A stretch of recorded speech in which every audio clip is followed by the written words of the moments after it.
Welcome to the Mighty Oak Show. I'm Chad Robichaux, and I'm doing it without Jeremy Staldecker today. So every week you hear Jeremy, and Jeremy's out. And this could be a great show. Got a real special guest I'm going to introduce in a minute.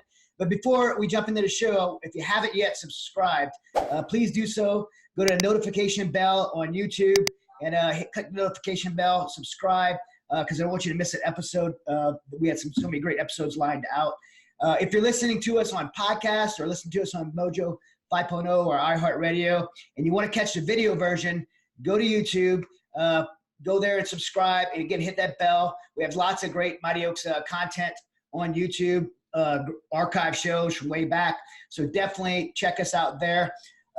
So today before I introduce our guest today, I just want to give you a little bit of a background of how me and the guest connected.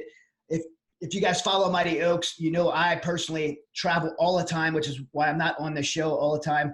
I travel around the country and do speaking events for Mighty Oaks, one to raise funds for the incredible life-saving work that we do at Mighty Oaks Foundation, but also going out to military bases around the world and speaking to active duty commands where we've spoken so far to over 120,000 active duty troops with a message of resiliency, a message of hope, a message of combat resiliency and how to be combat ready warriors through not just their mental and physical toughness, but their spiritual foundations. And so I have this incredible blessing to get to travel and do that. Last month, I traveled to the East Coast and I spoke at MARSOC, Marine Special Operations Command, to just some incredible special operators who are deploying all the time about these topics. I was with my friend, Sergeant Major Kent, who's the 16th Sergeant Major in the Marine Corps. We just had an incredible day. The day after that, I was at 2nd Battalion, 8th Marines, and we spoke to about 1,250 Marines who are deploying right now. They're actually leaving this week to deploy to I won't say where they're deploying, but they're deploying, and it was just such an honor to do that work. But as I travel, I always look for other opportunities, and so I was speaking at Calvary Philly to do a men's event there, Calvary Chapel, Philadelphia. Incredible church. Pastor Gil there leads it up. It's in the inner city and doing incredible work. I went actually trained, if you followed my social media, I went trained in the inner city of Philly with some of the kids on the streets. And I think the area we did some street jiu-jitsu on was said to be like the third worst drug traffic corner in the country. And in this jiu-jitsu ministry called Rock Ministries, did a block party, and there was food and slip and slides and bouncy houses and cotton candy and bands, music playing. And we put some mats out in the street. We trained with these kids and just really letting them know that people love them and they're not forgotten. And there's a hope moving forward through a relationship with Christ and getting out of the mess that's in their communities and living the lives they're created to live. And this ministry's out there helping them. We're going to launch a video this week on that Rock Church Ministries and the incredible work they're doing downtown Philly. But the other thing I got to do, and this was super special to me, was I got to go to speak to the Philadelphia Police Department. I got to speak to the Philadelphia Highway Patrol, which is just an incredible group of people, just brave men and women that go there and serve in the streets of Philly every day, just love their community. One of the things it was really cool how much these officers, and I've seen police officers all around the country, these Philly officers, they're like Philly. They're like tattoos of Philadelphia, and they're just like 100% Philadelphia. I think one guy probably had a Philly steak and cheese sub tattooed across his chest. Like these guys just love their city, and so I just really noticed that. And then before I talked to the Philly Highway Patrol, I went and talked to the Philadelphia SWAT team, and also just an incredible group of warriors. In fact, right now I'm wearing a Philadelphia Police SWAT shirt. It's a full-time SWAT team. And man, it's just some incredible warriors. And I got to speak to those guys right before this shooting that you might have seen on the news where the 6 officers were shot. This is just days before that. And so I think God just orchestrated timing to be there. And so it's so incredible. But the person that made that happen was a pastor. His name's Pastor Gil Trusty. And Pastor Gil he's a pastor at the Philadelphia Calvary Philadelphia Philly Church. And he's also the pastor for Philadelphia PD, or the chaplain for Philadelphia PD. And the units he's assigned to is the Philly Highway Patrol and the Philadelphia SWAT team. A big job for him. But as I heard him, he set all this up. And as he was introducing me, and I'm watching him interact with these officers, I'm like, man, this man is amazing. Like, he didn't fill this role to be. A lot of people would want to, maybe they're not a police officer and they're like, I'd love to volunteer and be a chaplain because they want to be involved in the police department or have some kind of accolade or title. I'm listening to this guy talk and I'm like, this guy loves these officers, and he has such a heart for Jesus that he can't contain it. And he came across in such a way that I know these officers, and obviously not all of these officers would share his Christian faith, but these officers just received them and loved them, and his just heart for these people. I'm like, I have to have Pastor Gil in his show and share him with the world, because we need, if America's law enforcement officers could have anything, it'd be thousands of Pastor Gils replicated and planted in every police department across the country. And so I wanted to share him with you guys. I asked him to come on the show. I love this guy so much. Right away, I'm like, we got to get this guy involved in Mighty Oaks for our law enforcement effort. And so today we have Pastor Gil on the show. Welcome to the show, Pastor Gil. Thank you so much, Chad. It's an honor to be on the show, and thank you for what you were sharing. And I like to start off because I know many of your audience have served our nation well. And I just want to say on behalf of my family and myself, to every veteran, every active duty service person, thank you for your service, but also thank you for your sacrifice. Please know there are countless, but there is one family that is big time grateful for you, and that is mine. I have not had the honor myself of serving, but I have a Army veteran father. I have a Marine veteran brother. They let me know all the time that I don't understand the concept that on time is late, because I didn't serve in the military. So thank you for your service. Because I'm from a police officer family. My father is a retired Philadelphia police officer. My sister retired from Philadelphia Police Department, 2 brother-in-laws. And because of that, I tell police officers whenever I can that my first hero was and still is a Philadelphia police officer, my father. So I kind of grew up loving cops. My father was a cop. The work that he did when I was working in a specific unit, to spend the day with him, I see police officers more as individuals and as people. What they do is so important. What all first responders do is so important. But as I shared with a couple of roll calls of SWAT just the other day, I love them for who they are, not just what they do. Because although they protect and serve and do so courageously and faithfully and in ways that many times will not be thanked, I also reminded them, your husbands and wives, your fathers and mothers, your grandparents, you're someone's son, someone's daughter, someone's brother or sister. And most of all, I remind them personally in roll calls, in the birthday cards that they get, that you matter. You matter to my God. And you matter so much to me. I tell them, if a Joe Rockhead like me loves you, how much immeasurably more does the one who created you and who died instead of you and rose from the dead loves you. So when people say, why do you do what you do? As you alluded, I'm not, I'm not a police officer. I'm a pastor.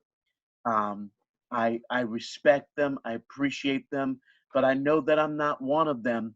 But God has so graciously opened doors for me to come in. I don't try to push my way in, but the way's been made for me to slowly build relationships. I've been serving as a Philadelphia police chaplain since 2001, right after 9/11. Pastor Joe Foch and a number of us went to the Philadelphia Police Department to sign up and started the training. We wanted to be able to If our concern is if we're going to face some of these same things in the Delaware Valley, that the precious people, and we wanted to be equipped to serve them. We began to take or send teams from our church to ground zero almost every day, some to spend 2, 3, 4, 5 days or more in the city, just to meet with officers, to meet with firefighters, to meet with the people. So many of our firefighters and our first responders and our police officers would be a part of these teams just to and meet with someone who began to recall the comrades that they no longer had because they gave their lives in that tragic attack. So that's how it started. Began working with the 8th District here in Philadelphia. My home was in the 8th District, very close to our church, and just wanted to get involved in the officers' lives, just to be a support. You know, ride-alongs and all of those things are great, but man, to just be able to be involved in their lives, to be in the hospital when they are brought in due to an injury, to be involved with their families, to go to a sporting event and watch a highway patrol officer who's been out injured, serious injury, to watch his daughter play a goalie on a high school field hockey team and watch her play the game of her life against the best team in the area. And just a number of years ago, a honorable, well-renowned highway patrol officer, Brian Lorenzo, was killed on one of our highways. And he, I've not heard a negative thing said about him from many, many officers I've spoken with. And when this took place, it was at the same time that the Lord was using the Courageous movie to impact a group of law enforcement officers Yeah. at our church. I mean, they actually started, there's a wonderful man, godly man, warrior for Christ, Jim Bontrager, and he had written a Bible study based on the Courageous movie, and we ordered copies. And these officers were meeting on their own time in a Philadelphia police sergeant's home, and they were going through this study. And God was tugging on their hearts, affecting their marriages, their attitudes. They were beginning to unload things. One officer in particular, I remember sitting next to him, and he began to tell me about what it's like to be the first responding officer, to enter a crime scene, and to have children that were murdered by a parent actually bleed out in the arms. And he looked at me, tears running down his face, and said, you know, I see those faces every night. And to realize, you know, that these men who project such strength are also image bearers, human beings that need to know that there's someone who is watching their six all the time. Someone who's watching their front, their back, their side, their top, their bottom. Someone who knows them best and loves them the most. And as these officers proceeded through this Bible study, they wanted to, as a group, they wanted to make the resolution pledge before their families. So a group of them were gathered here at Calvary Chapel, and two of them, one was a current highway patrol officer, and another was Philadelphia Police Sergeant who was former highway. And here in Philadelphia, the saying is, once highway, always highway. They're an elite group of men and women who are highly, highly acclaimed, and in many ways rightfully so. And as they began to talk about what God was doing in their life, they began to break because of the death of one of their comrades.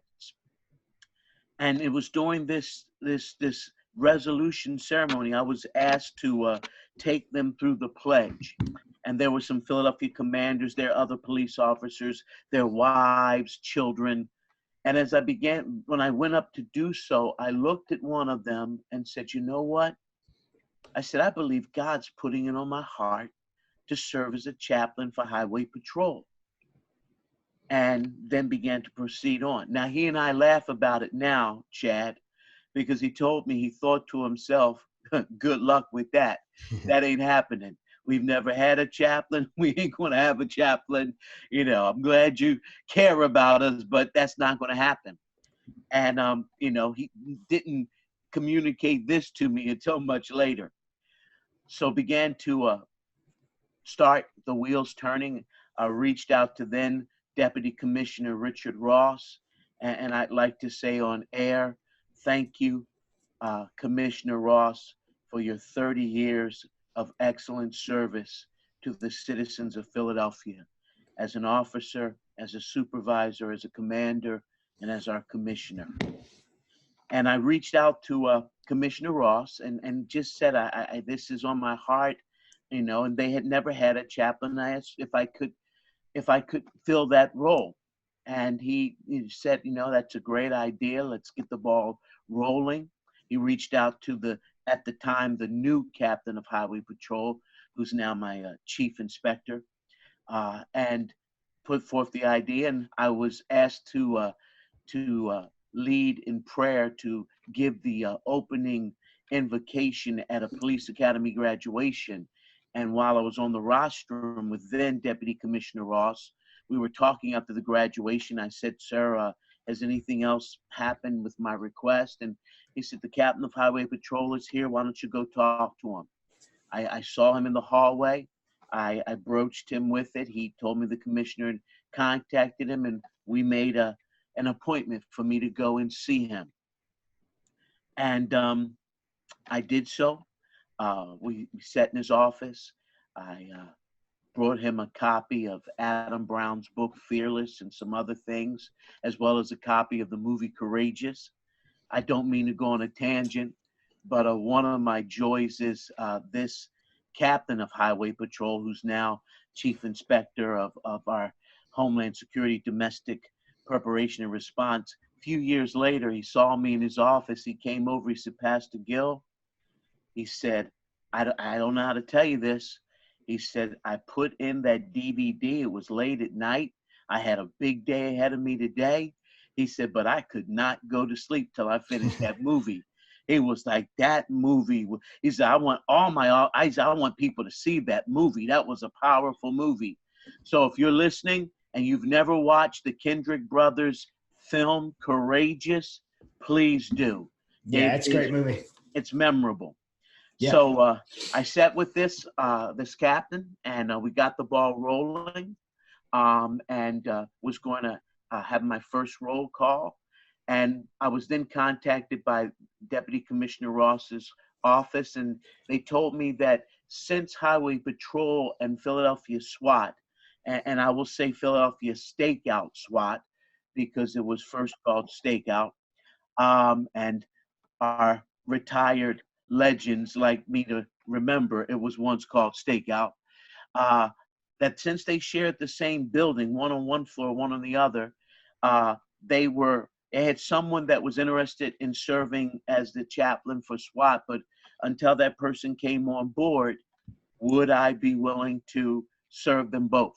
Now, neither unit had ever had, I guess, a chaplain assigned to them in that capacity, so it was kind of building from the ground floor. But I thought, sure. Did the same with the SWAT captain, met him, and he was recently promoted and told me he was going to be moving out, but got the ball rolling. And I want to say it was a gift of my God and Savior, Jesus Christ, that not only did he open the door for me to serve the men and women of Highway Patrol, he opened the door for me to serve the men and women of the Philadelphia SWAT unit.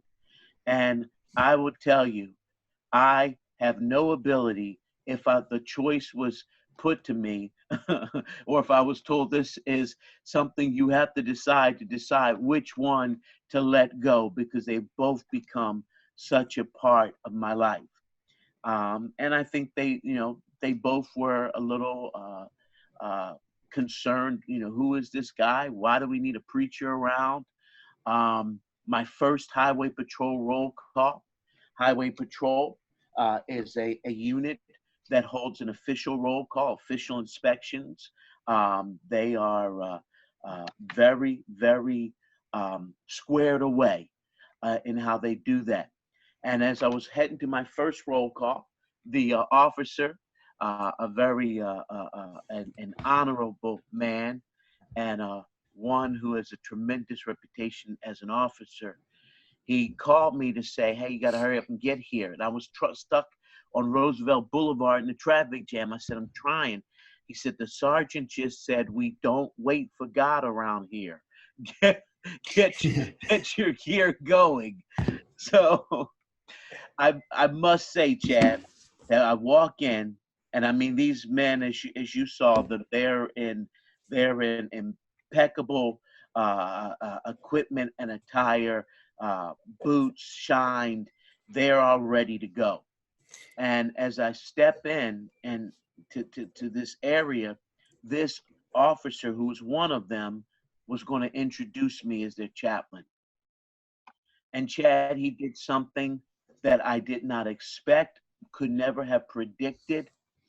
To this day, 8 years later, I could speak to the men in that room, and they still would have the same look of wonder. Let me give you background on this officer. I'm not going to say his name, but I once sat with the police chief of another department outside of Philadelphia who had served as a high-ranking commander in Philadelphia. And I asked him, did he know this officer? And he looked at me, Chad, without a blink, not a bit of humor in his voice. He looked at me and he said, blank, blank, the officer's name is a super cop. And then he just continued on with his conversation. I was like, wow, I've never heard a police officer described so honorably by someone who was once a supervisor. Well, he stands up, Chad, and he is beginning to communicate that I'm going to be serving as the chaplain of the unit. But before he does so, he begins to share his heart. He's one of the men that God has been dealing with, that has gone through the courageous study. He's rededicated his life to the Lord Jesus. His family is seeing a change in him. And this officer, with all of his cred, with all of his decoration, highly decorated, he looks at these men, and to their utter surprise, he asks them to forgive him for being a hypocrite, for not walking the talk, for not sharing who he was in Jesus Christ, for kind of, as you said, Chad, to the highway patrol and you're meeting with them, as you said to Philadelphia SWAT and you're meeting with them, as you said on Friday night, you know, with that 700-800 attendee group of men, many of them veterans, first responders, law enforcement. You don't have to choose between being a man of God or a woman of God and a warrior. You don't. And he began to share that very thing. And I to this day, I can remind them of how their mouths were open. You know, this is a man that if you had to be in a firefight, you wanted him next to you. And he's, with a broken heart, confessing that he's been ashamed of his Lord, that his speech, his actions have not honored the Lord, and putting himself in accountability before them, that that's not going to be the way it's going to be from now on. I want to follow Jesus, not just privately, but publicly. And then he introduces me, and I'm thinking, you know, could you ever have a greater, it reminds me of in the old NFL, what they would call the wedge, the way those guys could, on a kickoff, join arms and run together just to mow people over for the kick returner. It was like God gave me a wedge. And whatever they may have thought about me, they were still thinking, are you kidding? Did he just say that? Is he a Jesus? Did he just say he's a Christian? You know, they were just startled, amazed by that. And Yeah. I want to say, to the glory of God, they still may tease this officer 8 years later about drinking the Kool-Aid, but they respect the fact that he's been real. That even when he stumbles and falls, he mans up, owns it, asks forgiveness, and he continues. And it's been a tremendous open door. Well, and they know who to go to when they're struggling, right? I mean, that's the power of a personal testimony. And you think we see this. I've seen this over and over again with the work that we do in the military, and now I'm seeing it more and more with the work that we do in law enforcement. When someone steps up and exposes their heart for the things they're struggling with, it opens the door for others to do the same, and you become an instant resource for that individual when they struggle. They may not respond to it right there, but they know when they struggle who to go to and who to call. And I think that's, in a way, that's you're there as the chaplain to do that, but you're also there to create those bonds between and camaraderie and that open dialogue between those individual officers through them creating an environment that they can comfortably share their story and talk about their struggles and talk about their redemption moving forward. And it just really creates an opportunity to do that. I want to bring up a topic that America needs to know about it. Our world needs to know about it. That I think most people don't know about. The news cycle, if you watch the news at all, and some people are obsessed with the news right now, and other people don't want to watch it because they feel like it's toxic.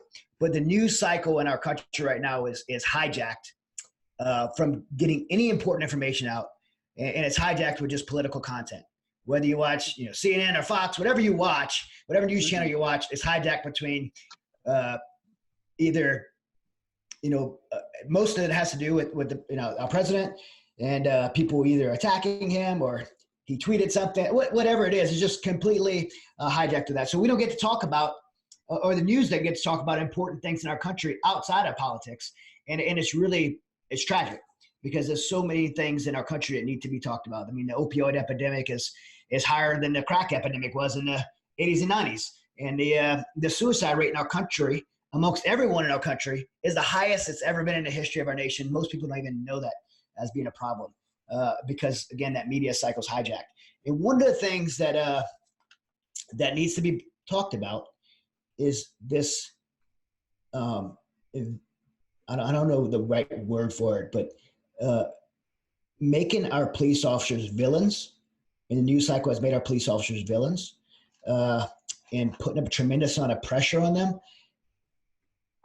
from the public. I mean, you see these things about and you don't see it on the news, but if you go on YouTube and or Twitter or something like that, you'll find these feeds of police officers in our amazing America's inner cities getting water thrown on them, this is like Vietnam veterans come back from Vietnam in the late 60s and 70s where they're getting persecuted. These guys are getting water thrown on them, buckets of water dumped on their heads. They're pulling up to help people, and they're getting doused with water guns. I mean, at the rate of you see some of these pictures, hundreds of people gathering around a police car, totally disrespecting these police officers, jumping on top of their cars, standing on their roofs, and their police cars. They can't do anything about it, and their hands are tied. And I imagine the toll this is taking on these police officers. And I watch some of these videos, and what makes me most upset at watching this stuff, and it's being allowed to happen by our inner city political leaders. What makes me so upset is these same police officers are getting water thrown on them. They're getting disgraced and disrespected. If those people who are doing that to them were in trouble, 5 minutes later, those officers would turn around, go back in those communities, and put their lives on the line to rescue those individuals. And I know that has to be taking a tremendous toll on our brave men and women in law enforcement. And I think it's something that needs to be talked about. And I also think that it has everything to do with what we're seeing is this suicide epidemic in our police officers. And I'll use the word suicide epidemic because that's what the Center for Disease Control is calling it. And I'm not grandstanding or trying to make a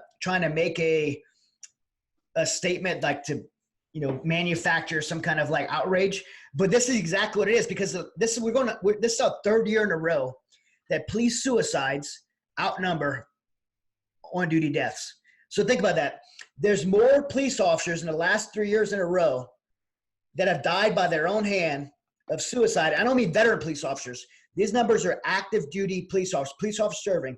More of them had died from their own hand of taking their life than have died from being shot, car accidents, on-duty deaths. In 2017, we had 140 active police officer suicides. 2018, 159. 2019, we're on track to outnumber those. And I think there's a direct correlation with the increased disrespect from our police officers. I don't mean just by citizens, but I mean by city leaders and city officials. The disrespect and handcuffing these officers and making them somehow villains, and our media is a culprit in it. And there's got to be a correlation between that disrespect and that hand tying to this rise of suicide amongst our brave men and women who serve our communities. I mean, New York, NBC News last month reported 4 NYPD officers committed suicide in a 3-week period. That's unacceptable that would be taking place. And then you look at suicide training, and I just looked this up, and I was blown away. Only 3% of police departments in our country have suicide prevention training. Only 3% in our country have suicide prevention training. I don't know the numbers, but it looks like less than 20%. I don't know exact numbers, but from my research, it looks like less than 20% of our police departments in our country have people like you, Pastor Gil, that are in the chaplaincy role. And so we're putting all this pressure on our officers. We're enticing our communities to turn against the officers that these officers swore to serve. And then we're not giving them the resources they need when they hurt from that betrayal from their communities and their civic leaders and the media itself again. So my question for you is, do you see that correlation being on the ground with these police officers just feeling disrespected, unloved, unappreciated by both the community and the civic leaders? And do you believe there's a correlation in the suicide epidemic in our officers? This is a difficult time to serve in law enforcement, particularly in our cities. And every opportunity I get, Chad, I tell these men and women, I tip my hat to them, because in spite of these things, they continue to serve. Yeah. But it is so demotivating. Even in Philadelphia recently, in the midst of an active shooter situation, and I somewhat despise that term. I think it should be active murderer or active attempted murderer. But in this situation, there are officers seeking to protect the community being cursed out, derided. I was seeing that. I was seeing that unfold. Right, these officers are on the scene. There's an active shooter, active murderer in this house. There's 6 officers in this house. They're pulling the officers, these SWAT members, and these are the same guys I got to speak to. I was so honored to get to speak to just days before. They're sneaking in the house, extracting officers. And there's people outside the house laughing at these officers that are wounded while they're there protecting them. Yes, it's what I encourage your listeners, those that are listening to this podcast, never ever think it's a small thing or an insignificant thing to say to a law enforcement officer or a first responder, hey, thank you, praying for you. Can I get you a cup of coffee? You know, because you never know when that might be the day when they're sitting there thinking, this is not worth it. Why am I putting myself on the line? No one cares. And your thank you, your acknowledgement might just be what they need just to keep going. But we do have, and as you said, Chad, I've heard you say regarding the military, we have to, I know this is one of the totems, the sacred cows of these great professions, but we have to tear down the lie that to need help means you're weak. To need help means that you've lost your mojo. It may mean I found it. I want to keep going, but I know I need to get this. How come we are able to see, and you having served in combat, someone could be injured, call for a medic, and their credit, the United States Armed Services will move hell and high water to get to that wounded soldier or Marine or service person because they're down. But yet, if that person were to say, I'm down because my marriage is falling apart, or I'm down because one of my kids is taking drugs, or I'm down because the community I am in, every day I'm called every name but a child of God. We look at that as something, basically it's suck it up. Well, you don't suck up a bullet hole to the chest. You don't suck up shrapnel to the side.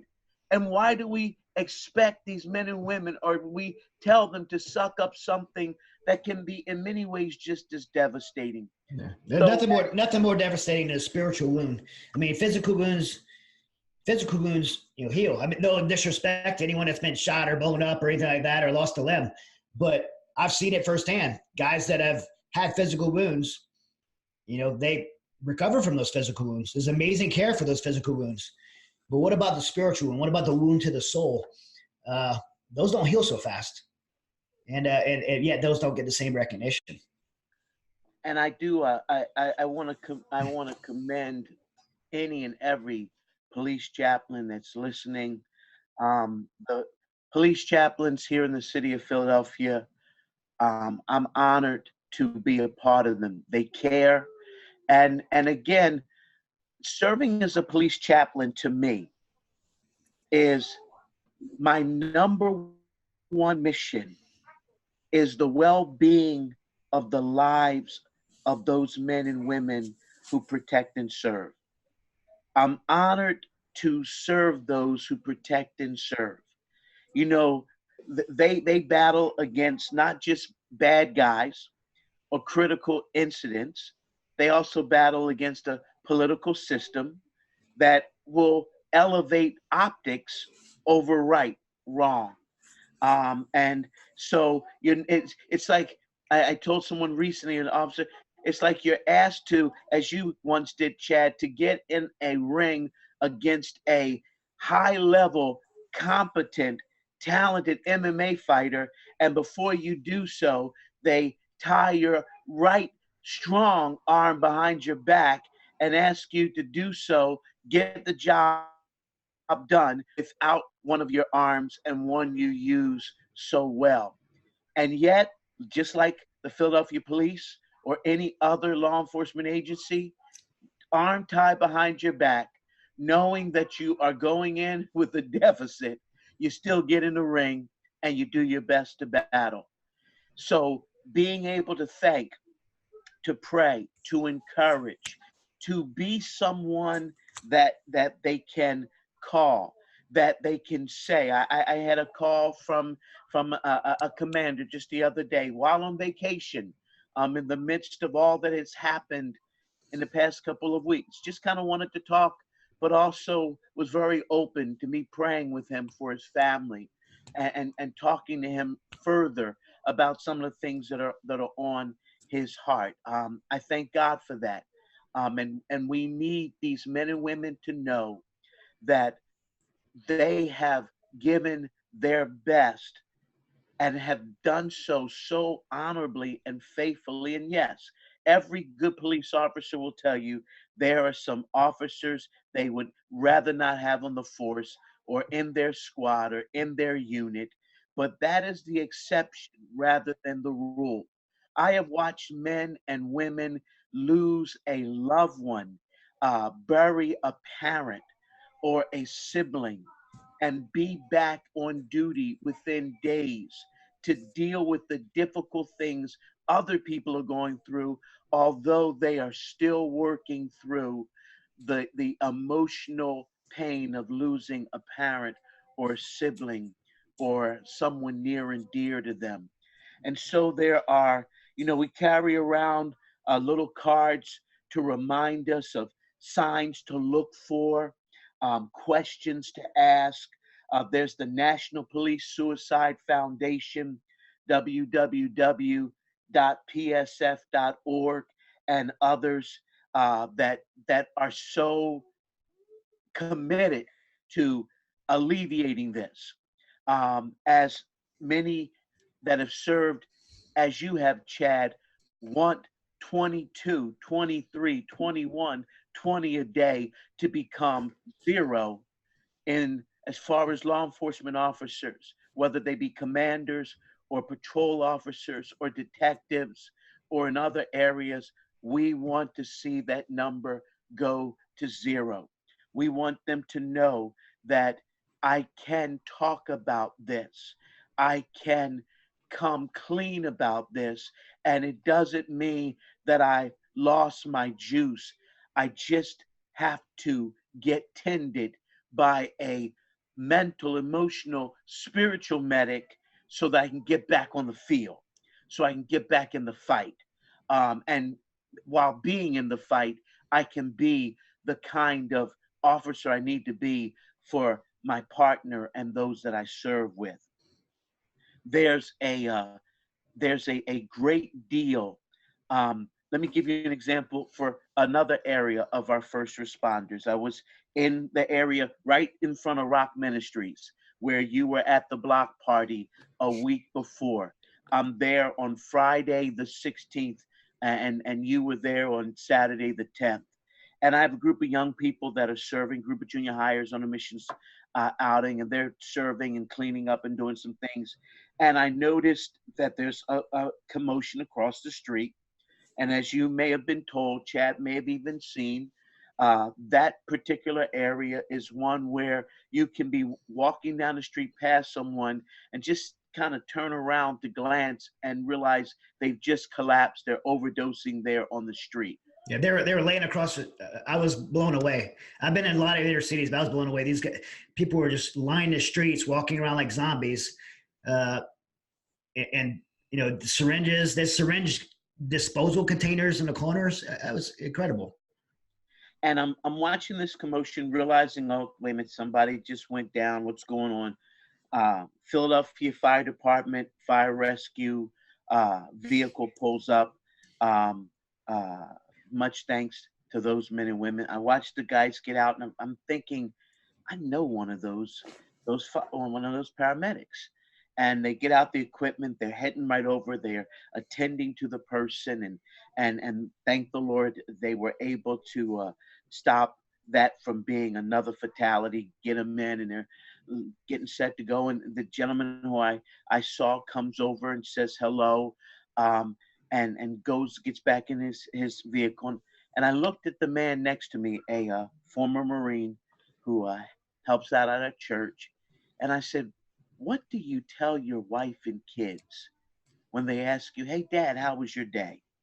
When your day is spent either getting there too late and the person has died and you can't bring them back, or bringing them back, getting them to the hospital, and knowing that they're going to leave and go back to it, or other. I said, how do to a family? It's like, why doesn't mom, talk about work, or why don't they come home?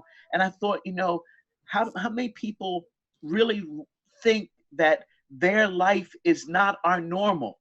Their life is not normal on any level. It's become their new normal, but it's not a healthy normal. And if they don't have someone to talk with, someone to be able to debrief, someone to be able to share, someone to put a shoulder on a hand on their shoulders as the tears come to their eyes, not tears of weakness, but tears of incredible strength. But I just don't, I just don't want to go another day not being able to help. And for those who are chaplains, don't stop doing what you're doing. And even when they seem like they don't want you around, really, it's, I want to know you care, that you're not just here to get a ticket fixed, or you're not just here to wear the badge, but you're here because you care about me. And even if I shut you out, you are so concerned and so committed to me, you're not going anywhere. They need that from us. And they need to know that we love them, that we're not there for the bells, the whistles, but we are there because they matter. They matter to us. They matter to God. And it may take time. It may take years.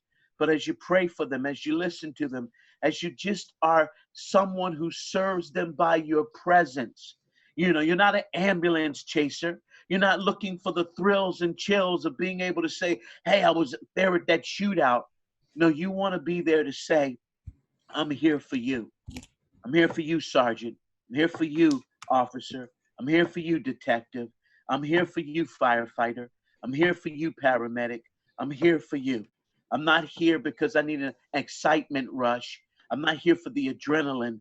I'm here because I care about the ones who care for those they don't even know, who are willing to risk their lives for people they don't even know, who will miss a birthday party or a basketball game or a school recital for one of their children to be serving overtime to make sure the fire's put out, to make sure the barricade situation is resolved, to make sure that child that was lost and found on the street gets into a place of safety and care.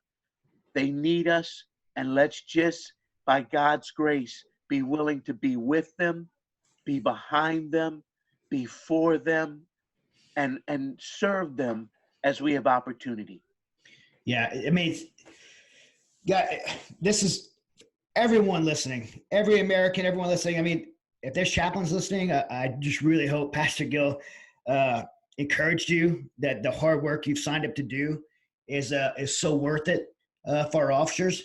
But this is this is for every single American listening, especially those in these broken communities, to understand that you're not being politically correct, or you're not woke.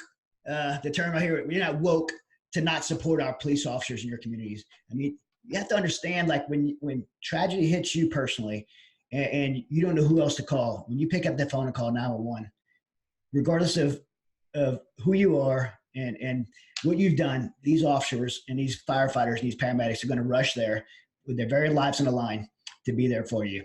You could have been the one throwing a bucket of water on them the day before or minutes before, and they're going to come and be there for you. And again, it's not being, politically on the left or right, or being woke to stand up against our police officers. And if you were on social media and putting pictures of your lunch or your new outfit, and you pass by a law enforcement post or something to support our officers, and you pass by and you're like, I'm not going to click that like, I'm not going to show that support because I don't want what people might think of me. You're part of the problem. And because, these officers are hurting, they're struggling, they're doing a very difficult job. And I'll go back to what I said earlier.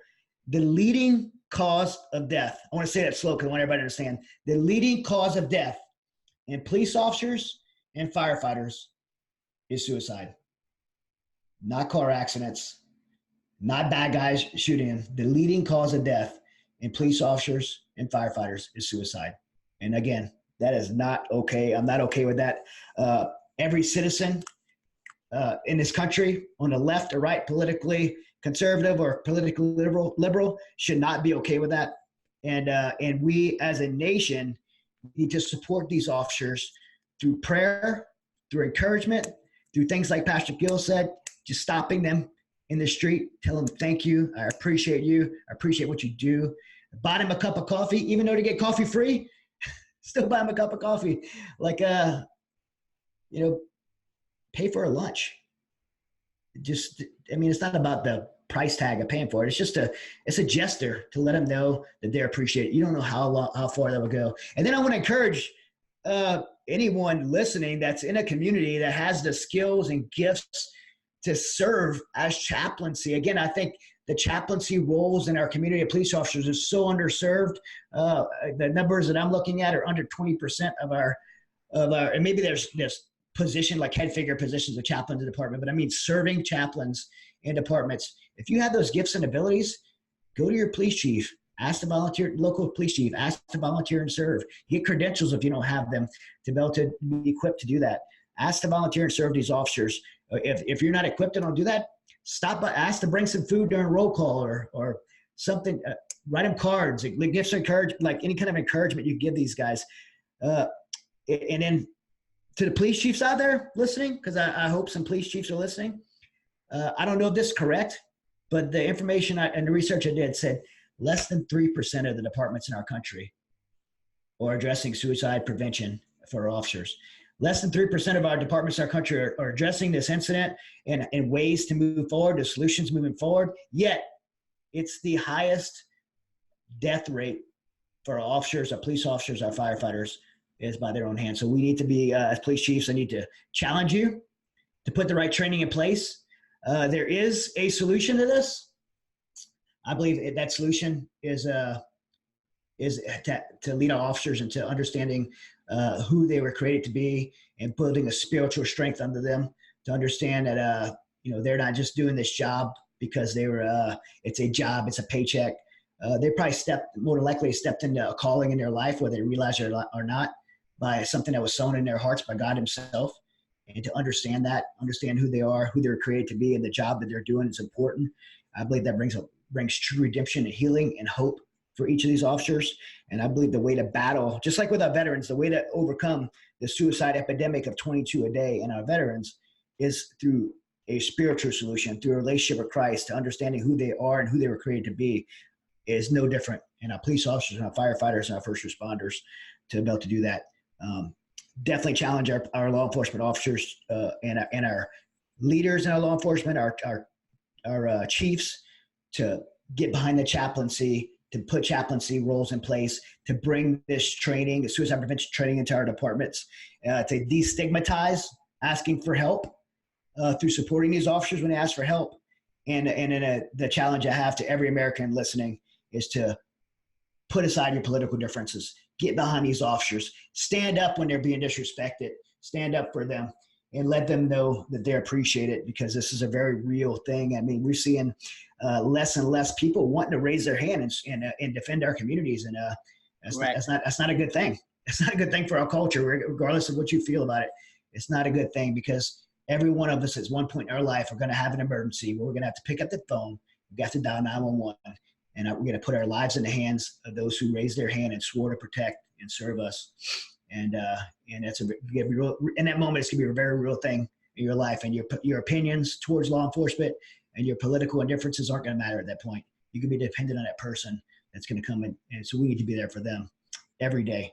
And I'm so thankful for you for what you do. If I could please, I know we're getting to the end, but I'd like to read this. This is from an officer, and this is just a small snapshot of what they carry daily. It's called The Call. It's naive to think that a person can repeatedly be exposed to the worst day of other people's lives and go home unscathed. No one should witness the aftermath of a child's accidental death at the hands of her parent.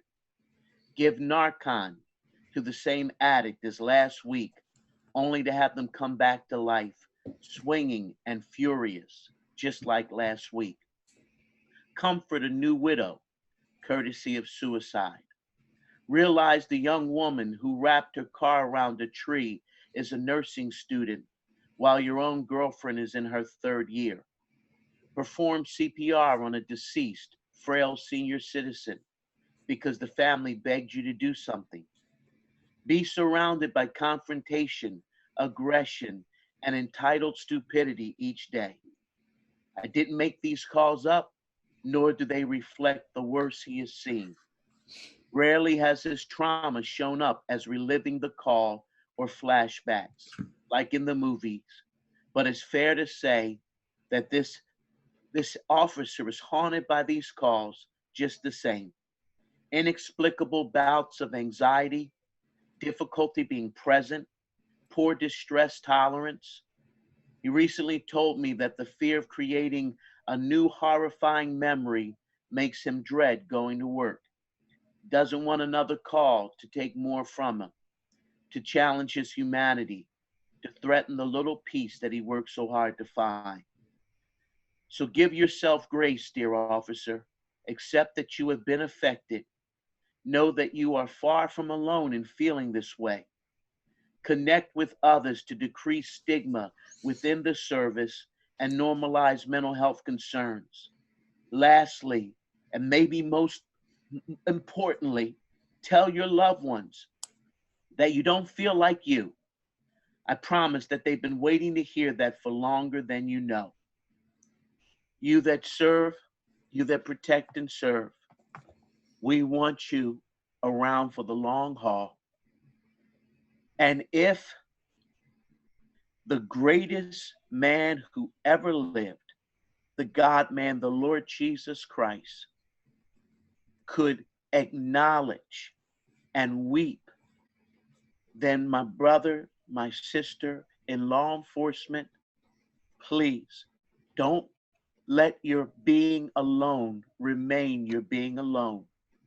We want to honor you by caring for you so that you can continue to do healthily what is a gift of God to our city, our town, our highways, our country. Yeah, thanks, Pastor Gil. That's man, those words are so true, and the work that you do is so incredible. It's my prayer that anyone listening today is encouraged by you. Maybe a new chaplain will rise up and serve just like you are because of what you said today. I pray that we challenge every police chief, every civic leader, every American to stand behind our officers and provide them the support and care we need. At Mighty Oaks Foundation, we're not exempt from this challenge. And we recognize, for those who know much about Mighty Oaks Foundation, we stood up as an organization to serve our nation's warriors with the same epidemic of suicide of 20 plus every day. Our kind of core focuses are saving lives through preventing veteran suicide, to restore families because of the divorce epidemic, and our law enforcement officers as well as our military service members, and to change legacies eternally, and save lives, restore families, change legacies. That's our mission. That's what we do. We recognized pretty early on that veterans and military do not have a monopoly on the hardships of life and trauma. Everyone does, regardless if you're a military member, a law enforcement officer. But obviously, as an organization, we can't serve everyone. But we definitely recognize there was a need for us to go beyond the men and women of a military uniform and serve those in the first responder community. And so I say that to let you know, if you're listening and you're a law enforcement officer, that this isn't just all talk for us. Our programs that we have at Mighty Oaks that to serve our nation's warriors, we extend those programs to our first responders, police, firefighters, and first responders alike. So you go to mightyoaksprograms.org, learn about our free legacy programs. When I say free, we pay for the programs, pay for the travel. I say we. I use the term loosely because I don't pay for them. That's paid for by the support of a grateful nation of Americans who get behind our programs and financially make it possible for us to do those programs. So check it out, mightyoaksprograms.org. If you're interested in supporting our programs, then check that as well. Go to mightyoaksprograms.org. You can support us financially to make these programs happen. But definitely want everybody, anyone on here that's struggling and needs help, to know that we are a resource for you. Every session we run 30 of those camps a year. We have a few law enforcement for firefighters in those programs. And then once a year, I think next year we're doing 2. It'll be unique 100% first responders only in those programs. So all you gotta do is hop on the website, fill out an application. One of our team members will get back to you. Hey, Pastor Gil, thank you so much for coming on the show. Thanks for what you're doing. We at Mighty Oaks are praying for you. We pray that God just orchestrates the opportunity for us to work together again, and just know that I know we talked about these officers and the hard job they have. We recognize the hard job you have as well, and we appreciate you, and definitely praying for you as well as you continue to endure this. And we thank you for the work that you're doing. To the listeners, hey, thanks for joining us. If you're listening somewhere outside of YouTube and not watching, please go over to our YouTube channel. subscribe, hit the notification bell so you can be in touch with us regularly and hear our shows weekly. We have a new episode every week and lots of great Mighty Oaks content out there. You can also look at our archive show. Sorry I didn't get Jeremy today, but he'll be back on next week. And hopefully I'll be on again soon, despite my many travels and doing the amazing work that I'm privileged to do. But I look forward to talking to you guys and seeing you guys soon. God bless.